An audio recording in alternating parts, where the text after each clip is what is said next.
नमस्कार दोस्तों, स्वागत है आपका आईएएस प्रेपर। और आज का डेली 30 कार्यक्रम हम करने जा रहे हैं। आज की तारीख है 21 जुलाई 2020 और आज का जो टॉपिक है वो साइंस का टर्म होता है। और साइंस के आज के टर्म में हमको डिस्कस करना है, कोई नया टॉपिक नहीं है, प्रकाश को डिस्कस कर रहे थे, उसके अंतर्गत दर्पण की बात हुई थी। आज कुछ लेंस दर्पण के बारे में आज भी बात हम करेंगे। आपके चश्मे के बारे में बात हो जाएगी और दर्पण वो जो साइड मिरर होते हैं, बाइक में लगाए जाते हैं, कार्स में लगाए जाते हैं, उनके बारे में यहाँ पर हम चर्चा कर लेंगे जिसपे प्रश्न पूछे जाते हैं। मैं आपको बताना चाहता हूँ कि साइंस में भी सैद्धांतिक पक्ष से ज्यादा जो अप्लाइड पोर्शन है वो ज्यादा पूछा जाता है। जितना भी एप्लीकेशन है, एप्लीकेशन ज्यादा पूछा जाता है। तो चलिए शुरू करते हैं आज के इस डेली 30 को और लेते हैं पहला प्रश्न।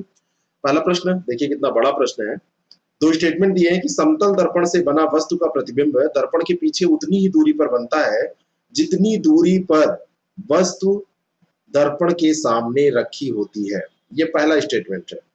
अब ये सही है या गलत है ये तो आपको बताना ही है। दूसरा भी स्टेटमेंट दिया है कि समतल दर्पण से बना वस्तु का प्रतिबिंब आकार में वस्तु से बड़ा होता है।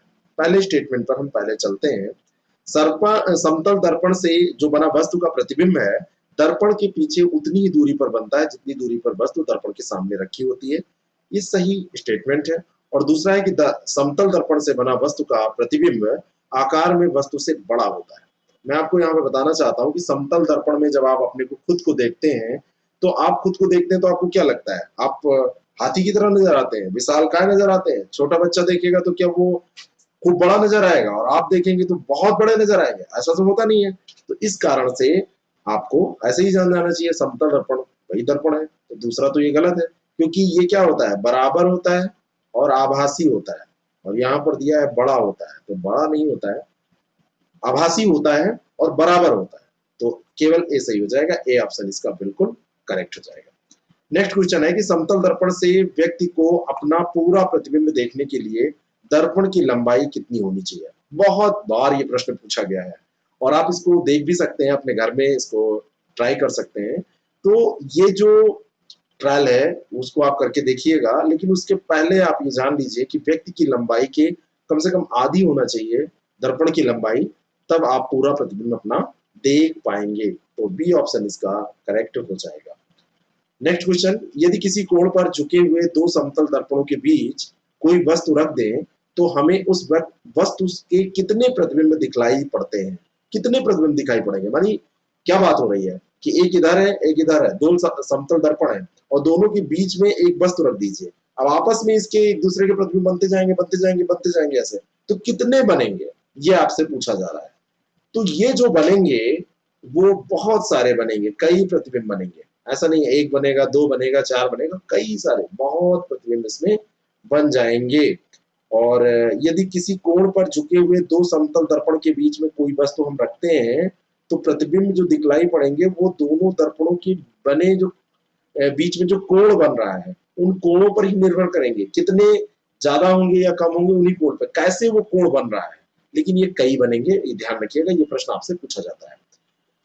अगला प्रश्न है कि निम्नलिखित कथनों पर विचार कीजिए। पहला स्टेटमेंट है जब गोलीय दर्पण के गहराई वाले भाग पर कलई की जाती है तो वह उत्तल दर्पण कहलाता है। क्या कहलाता है? उत्तल दर्पण कहलाता है। बिल्कुल सही है। गोलई गोलीय दर्पण के गहराई वाले भाग पर, मान लीजिए कि ये एक दर्पण है, गोलीय दर्पण है और इसका एक उभरा हुआ भाग है और एक गहराई, मतलब एक गहरा ऐसे भाग है। तो गहराई वाले भाग पर कलई की जाती है। गोलीय दर्पण, गोलई में गलत बोल गया था, गोलीय दर्पण पे गहरे वाले भाग पर कलई की जाती है। तो यह जो दर्पण है ये क्या कहलाता है? उत्तल दर्पण कहलाता है। और उत्तल दर्पण में किसी वस्तु के बने प्रतिबिंब सीधे व वस्तु से बड़े होते हैं।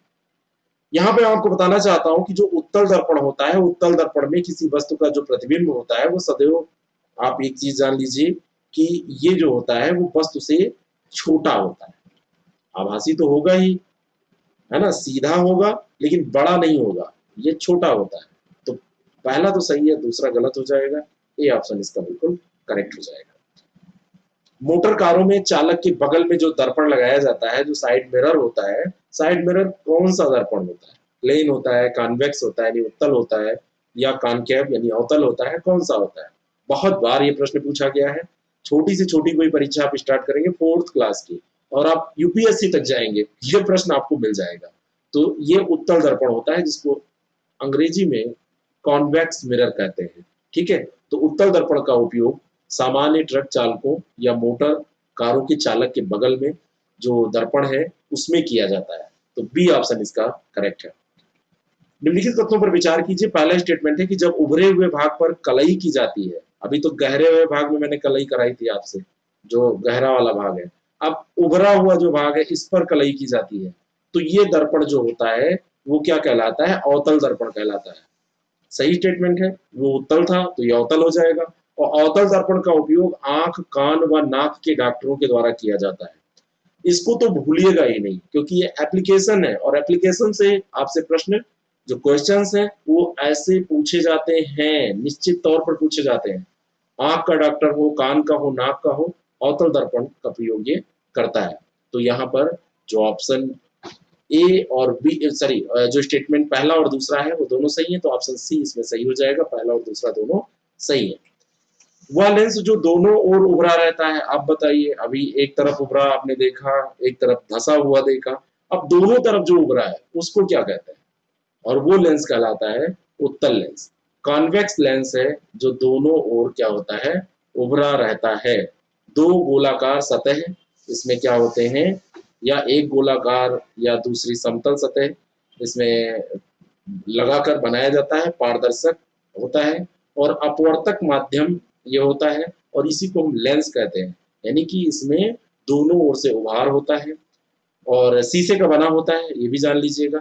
अब कई तरह के और अन्य चीजों के भी लेंस आते हैं, लेकिन ये शीशे की बात यहाँ पर हो रही सिद्धांत के तौर पर जो हम पढ़ते हैं। और दो प्रकार के हैं, एक उत्तल और जो दोनों ओर से उभरा रहता है, और दूसरा अवतल हो जाएगा। तो यहाँ पर ये ध्यान रखिएगा, ये उत्तल लेंस है जो दोनों तरफ से उभरा होता है। तो उत्तल लेंस में दोनों ओर से उभरा हुआ हो जो लेंस होगा उसको कहेंगे, और अवतल लेंस को क्या कहेंगे, ये आप समझ ही गए होंगे। नेक्स्ट क्वेश्चन, निकट दृष्टि दोष में जब चश्मा लगाया जाता है तो कौन सा चश्मा लगाया जाता है? निकट दृष्टि दोष का मतलब है कि दूर की वस्तुएं ना दिखाई देना। जब दूर की वस्तुएं नहीं दिखाई देती हैं तो निकट दृष्टि दोष होता है। कई बार हमको सामने की वस्तु नहीं दिखाई देती है, वो अलग वाली बात है, लेकिन ये वाली जो बात है ये रियल में देखने की बात है।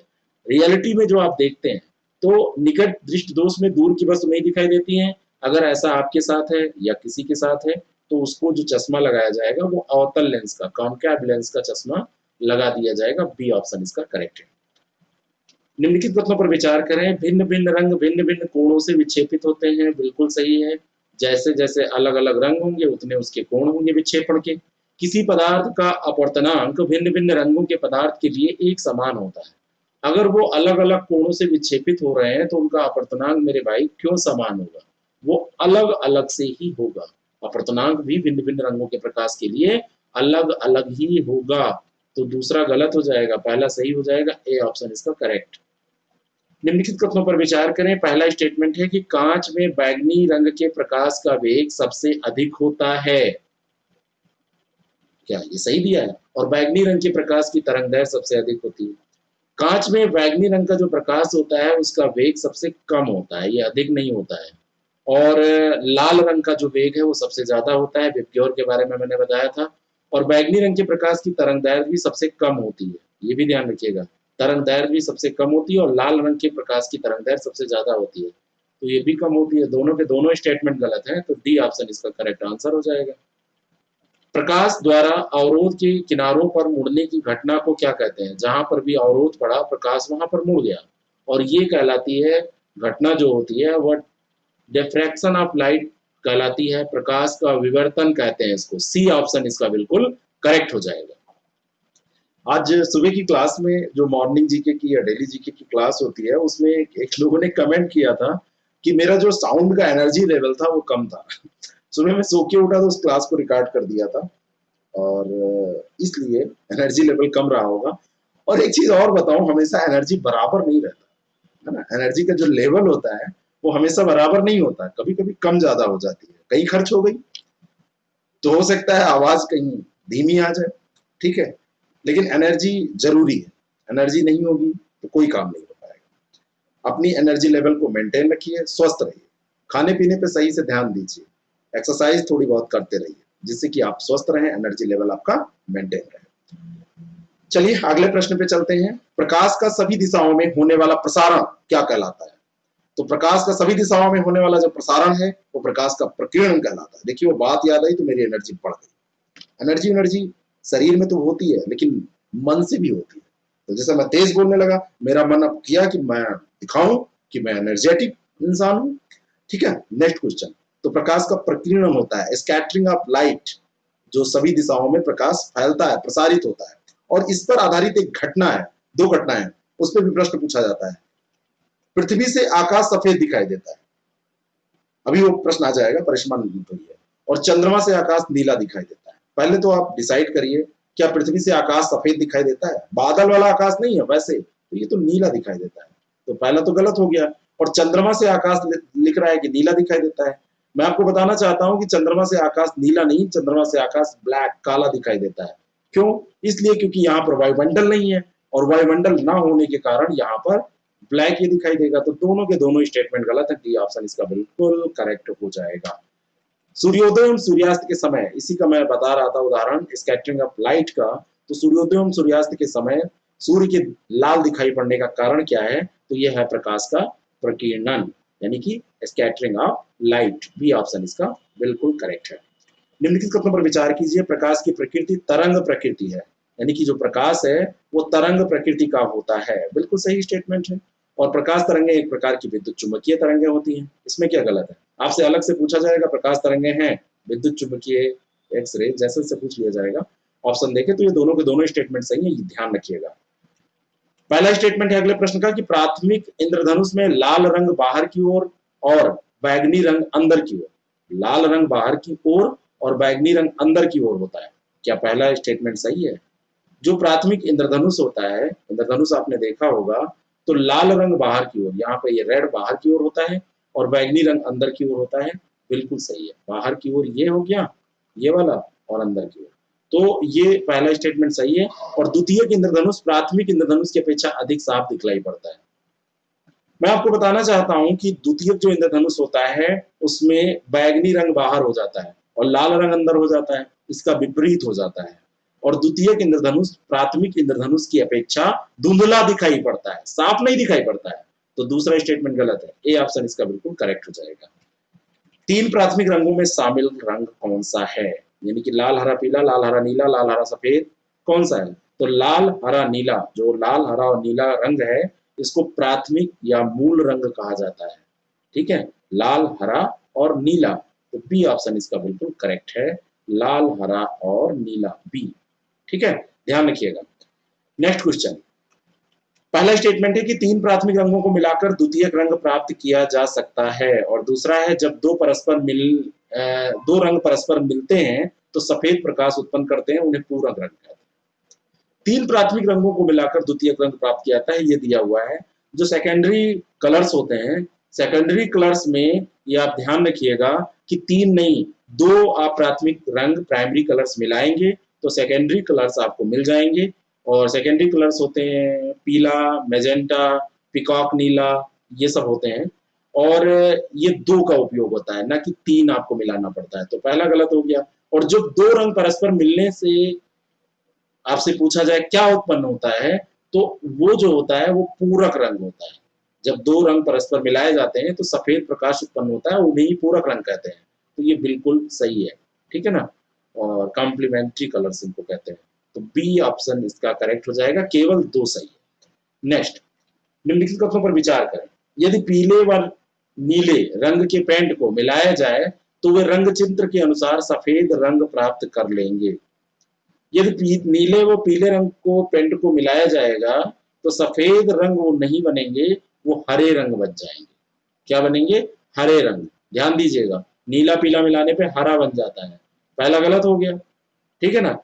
ऐसा इसलिए होता है क्योंकि जब नीले व पीले रंग के पेंट को मिलाकर सफेद प्रकाश में देखा जाता है तो वो प्रकाश के हरे रंग को परावर्तित करके शेष रंगों को अवशोषित कर लेते हैं। जो रंग परावर्तित होता है वही हमको दिखाई देता है। मान लीजिए कि ये टी शर्ट है, बहुत लोगों को मैरून पसंद होता है, तो मैरून जो कलर है ये परावर्तित हो रहा है लाइट से, ये जो लाइट पड़ रही है इससे मैरून कलर परावर्तित हो रहा है, बाकी एब्जॉर्ब हो जा रहे हैं और सारे कलर हैं इसमें, लेकिन वो एब्जॉर्ब हो जा रहे हैं, तो ये टी शर्ट मैरून कलर की दिख रही है। तो पहला स्टेटमेंट यहाँ पर ये गलत हो गया। रंगीन टेलीविजन में द्वितीयक रंगों का प्रयोग किया जाता है। रंगीन जो टेलीविजन होता है, अब तो सारा टेलीविजन रंगीन ही है, पहले रंगीन और ब्लैक एंड व्हाइट दोनों होते थे। कलर टेलीविजन पहले सपना हुआ करता था लोगों का, अब तो एलईडी का जमाना है, उसमें भी टी बहुत पतली पतली एलईडी आती हैं, बड़ी बड़ी बिग टीवीज आती हैं। तो उस तरीके से आपको मैं यहाँ बताना चाहता हूँ कि अब तो कलर टीवी आ गई है, लेकिन पहले जब ये प्रश्न जो पूछा जा रहा है तो रंगीन टेलीविजन में द्वितीयक रंगों का प्रयोग किया जाता है। ये गलत है क्योंकि इसमें प्राथमिक रंग रेड, ग्रीन और ब्लू, आरजीबी इसको बोलते हैं। आरजीबी फार्मूले से आप याद रखिएगा, है ना राम गोपाल राव, जो भी आप याद रखिएगा।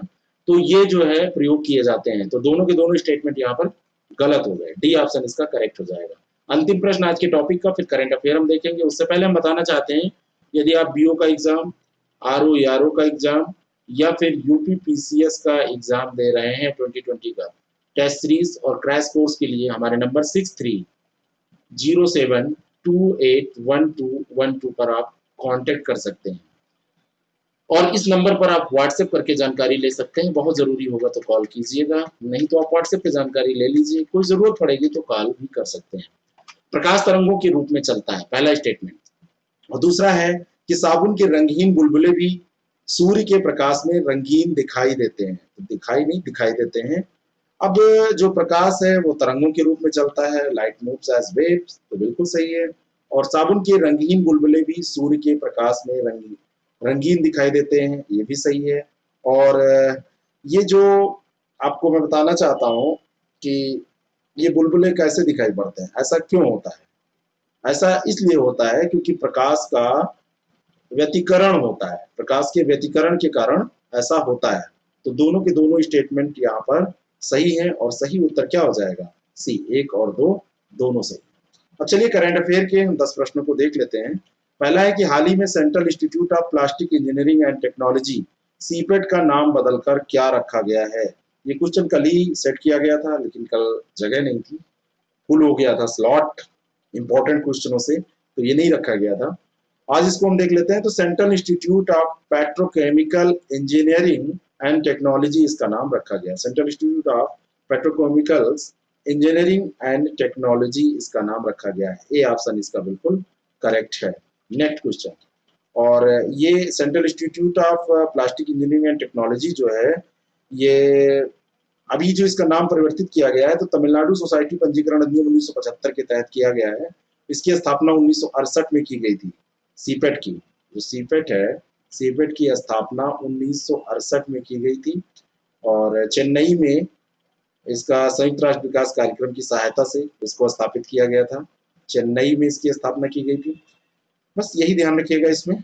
और ये जो अभी चर्चा में केंद्र सरकार के द्वारा पीपीई किट का परीक्षण करने और प्रमाणित करने के लिए इसको मान्यता दी गई है कि यही करेगा। ठीक है, अगला प्रश्न है, रेलवे बोर्ड के अध्यक्ष के अनुसार भारत में निजी ट्रेनों की शुरू करने के लिए संशोधित समय रेखा क्या है?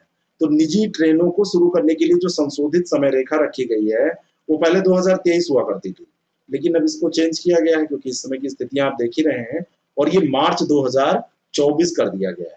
2023 से मार्च 2024 कर दिया गया। बी ऑप्शन इसका करेक्ट है। केंद्रीय सहयोग से मिजोरम का प्रथम मेगा फूड पार्क कहाँ स्थापित किया गया है?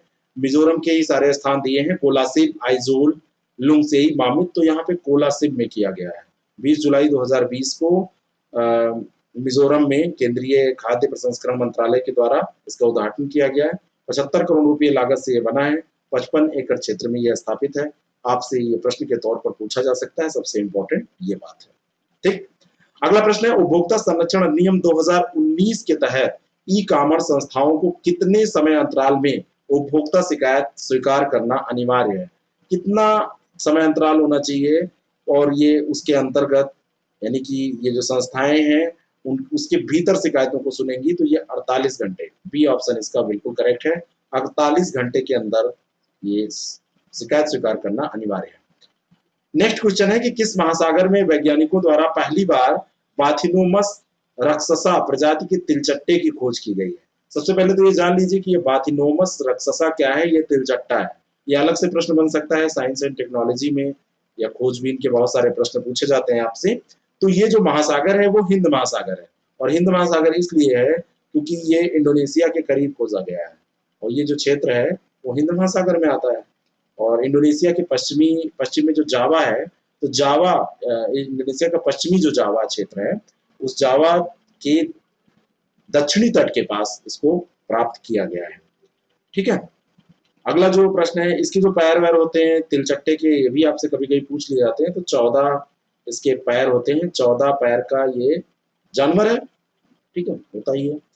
और भोजन की तलाश में महासागरों के तल में जो रेंगने वाले अन्य जीव जंतु हैं, उनके शिकार में ये घूमा करता है वहीं पे।